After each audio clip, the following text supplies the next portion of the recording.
Sigurado, karamihan sa inyo ay naririnig na ang third eye. And usually, ang pagkakaintindi natin na kapag ito ay nakabukas na, makakakita na tayo ng mga spirito, ghosts at mga nilalang na invisible sa tipikal nating mata. Tama naman ito in a way, ngunit mas malalim at malawak pa ang inyong mararanasan kapag ang enerhiya nito ay nabuksan at nabalanse bukod sa iba pang chakras. At ito ay may malaking kaugnayan sa ating spiritualidad. At dahil ito ay bahagi ng ating higher chakras o spiritual chakras. Bago tayo magpatuloy, alamin muna natin, ano nga ba ang third eye chakra? Ayon sa MidtownYogaStudios.com. Ang element nito ay light at ang color, indigo. Ang lokasyon, forehead, brow, carotid plexus, third eye, pineal gland. Ang ika-6th chakra, kilala bilang third eye o Ajna chakra. Ito ang sentro ng perception at pattern recognition. Kadalasan, tinatawag na seeing chakra. Ang layunin nito ay higit pa sa pisikal na paningin.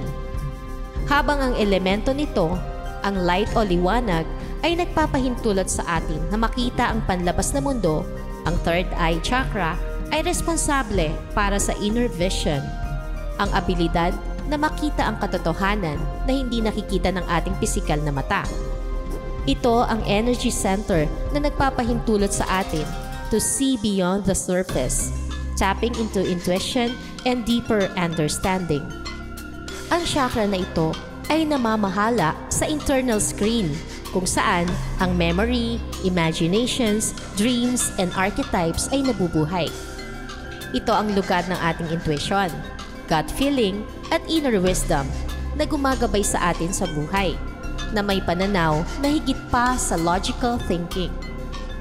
Tinutulungan tayo ng third eye chakra na magkaroon ng kabuluhan ang mundo sa pamamagitan ng pagkonekta sa pagitan ng nakikita natin sa labas at ng naiintindihan natin sa ating kalooban.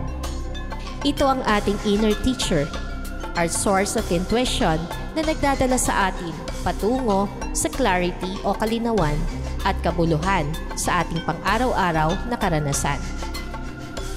Ano ang mangyayari kapag nakablock ang ating third eye? Kapag nakasara o nakablock ang third eye, maaaring makaramdam ng disconnection sa intuition at imagination. Maaari itong humantong sa insensitivity, poor memory, and difficulty visualizing or envisioning the future.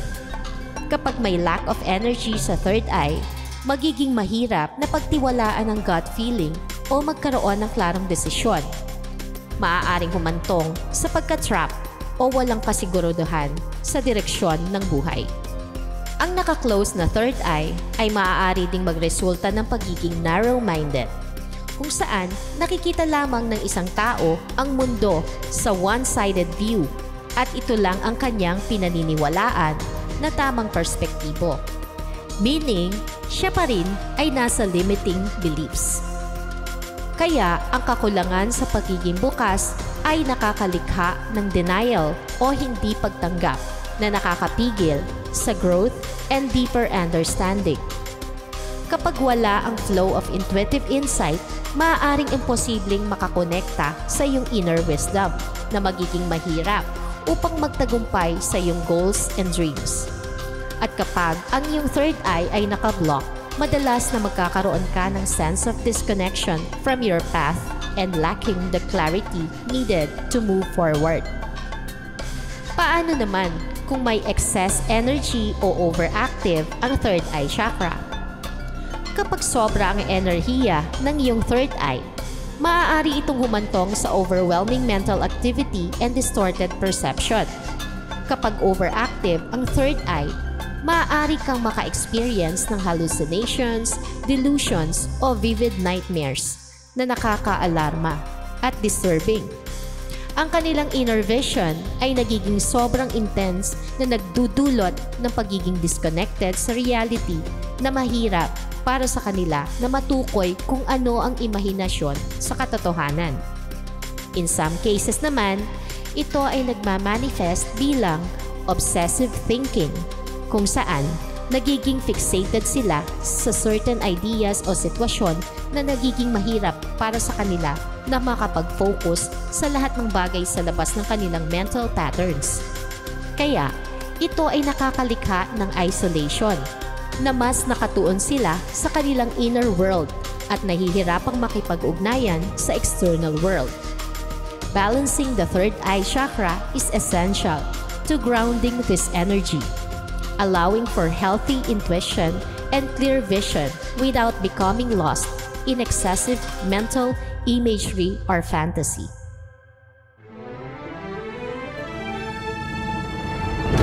Sa ating mundo, ang lahat ng buhay ay patuloy lang sa paglalakbay. Iba't ibang karanasan man ang ating tinatahak, may hatid na aral sa ating tumatatak. Nagpapalago at nagpapaunlad ng ating spiritualidad. Tayo na't gumising sa kawalan. Tuklasin ang mahiwagang buwan.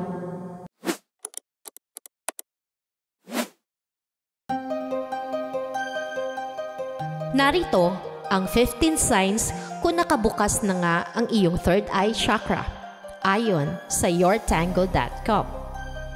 Number 1. Nakakaramdam ka ng pressure sa pagitan ng iyong kilay. Ang iyong third eye ay nasa pagitan ng iyong eyebrows sa space na tinatawag na pineal gland. Nagkakaroon ng pressure kapag na-activate ang third eye dahil sa enerhiya na dumadaloy dito. Number 2. Madalas na pananakit ng ulo. Ito ang pinaka-common sign na nagbubukas na ang iyong third eye. Nakalocate ito sa pamamagitan ng crown chakra at ang enerhiya na dumadaloy mula sa pineal gland ay maaaring maging sanhi ng pananakit ng ulo. Ngunit kinakailangan nyo pa ring ikonsulta ito in case na ito ay physical illness. Number 3. Tumataas ang iyong intuition. Ang iyong intuition ay nag-i-improve at nagiging mas accurate.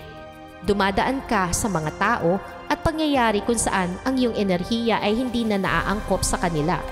Sa mga pagkakataon, pangyayari at ibang mga tao, mas nagiging sensitibo ang iyong pakiramdam.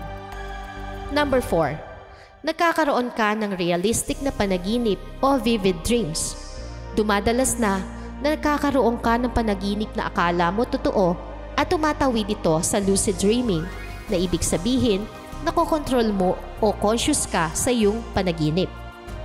Nag-uumpisang makatanggap ka ng mensahe mula dito na nakaugnay sa iyong buhay. Ito ang iyong third eye na ina-access ang iyong subconscious mind upang ikaw ay ma-heal o mapagaling. Number 5. Mas nagiging conscious ka sa mga kaganapan sa iyong katawan. Nag-uumpisa ng tanggihan ng iyong katawan ang mga hindi makakabuti dito.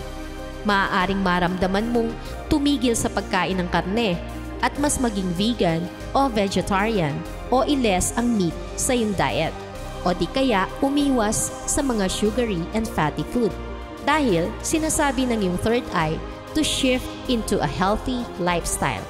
Number 6. Nagiging mas empathic ka na. Kasabay ng iyong third eye awakening, nagsisimula mo ng maunawaan na lahat tayo ay interconnected o magkakaugnay-ugnay at lahat ng tao ay may kanya-kanyang tinatahak na landas. May taglay na abilidad at gumaganap sa kanilang iba't ibang karanasan. You no longer react or judge others. Instead, you seek to understand. You feel what they feel and you care more to all life forms on earth. Number 7. Mas napapansin mo na ang synchronicities kaysa coincidences.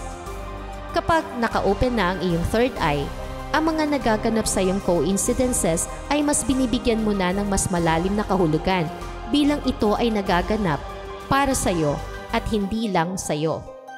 Madalas na nagpapakita sa iyo ang mga meaningful angel numbers bilang mensahe at gabay sa iyong buhay or mga deja vus. Number 8. Mas nagiging sensitive ka na sa light and sound. Mas nai-irritate ka na sa matitinding liwanag at malalakas na tunog. Mas naririnig mo na ang mga hindi mo pinapansin dati at nadidistract ka sa mga bright lights. Ang iyong senses ay in tune with both the physical and spiritual realm. Number 9. You are fearless. Ngayong alam mo na mayroong buhay beyond the physical existence, nawawala na ang iyong mga takot na dulot ng material realm. Ang iyong kamalayan sa presensya ng multiple realities ay nagpapahintulot sa iyo na tumingin sa bigger picture at magkaroon ng sense of freedom. Number 10. Your life is transforming. Napapansin mo na palagian kang nagbabago sa bawat segundo, minuto, oras, panahon. You are changing. You are evolving. Pinoproject ng iyong outer world ang iyong inner self na nagiging sanhi upang simulan nitong gayahin ang iyong internal perspective. Sa pag-open ng iyong third eye, mas nagiging receptive ka sa mga bagong idea at hindi takot sa pagbabago. Number 11. Nagiging telepathic at clairvoyant ka. Ang pinaka-exciting sa part ng pag-open ng third eye ay ang pagtaas ng iyong telepathic at clairvoyant abilities. Naiintindihan mo na agad ang iniisip ng mga tao bago ang kanilang pagkilos dito. Bigla ka na lang makakapag-send ng mga telepathic messages sa iba. Ibig sabihin, hindi mo na kinakailangan magsalita. Makakapag-send ka ng mensahe mo sa iba sa pamamagitan ng isip. Makakakita ka na din ng mga visions in the future at ito ang pagiging clairvoyant. Ang clairvoyance ay nagpapakita din bilang warning sign na nagsasabi sa iyo na maging maingat sa mga tao, lugar, sitwasyon o pangyayari. Dito din pumapasok kapag fully open ang iyong third eye, maaari kang makakita ng mga spirit beings like an X-ray at makapag-communicate sa kanila. Number 12. You're looking for a purpose. Ngayon na ikaw ay connected na sa divine source, hindi ka na kontento sa pamumuhay lang. Malalaman mo na agad ang iyong higher purpose, calling o mission sa buhay. That would make a difference in this world. Sigurado ka na sa direksyon na maaari mo tahakin sa buhay dito. Number 13. Your creativity is at an all-time high. Mayroon tayong two brains, the creative brain and the logical brain. Ang logical thinking ay mas favored sa ating society kaysa sa ating creative brain, kaya ito ay nagiging less relevant. Dahil sa pagbubukas ng third eye, matutulungan ka nitong muling makakonekta sa iyong creativity. Number 14. Makaka-experience ka ng astral projection. Dahil sa multiple realities, magkakaroon ka ng pagkakataong mag-astral travel o out-of-body experience. This means na nakakahiwalay ang iyong diwa o spirit sa iyong katawan at malaya kang makakapaglakbay beyond every possible dimension and realm. Ikaw ay conscious, hindi ka nananaginip lang. And number 15. Makakaranas ka ng ego death. Very much open na ang iyong third eye kapag na-realize mo na ang iyong ego versus your true self.